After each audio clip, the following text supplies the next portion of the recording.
ever have a cupboard door that just won't close no matter what you do? You close it and the next second it is open all by itself. Well, I've got a simple solution for you and it is inexpensive. It's called the catch magnet.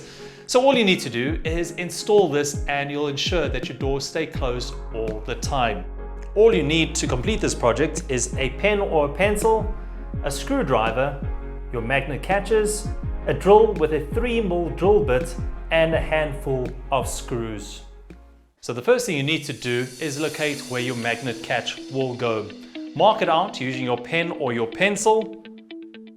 Once you've marked that out, then take your drill with your 3mm drill bit, drill the holes big enough for these screws to go through, put your magnet catch in place, insert your screws and screw them tight. And then mark out where your catch plates will be on the cupboard, screw that in, and voila, you're done. There we go. Door is in place because the magnet is there to make sure it stays closed when you close it. Well, for more on this and other projects through Builders Warehouse, all you need to do is get onto our YouTube page or go to our website. It is builders.co.za. Get to Builders, get it done.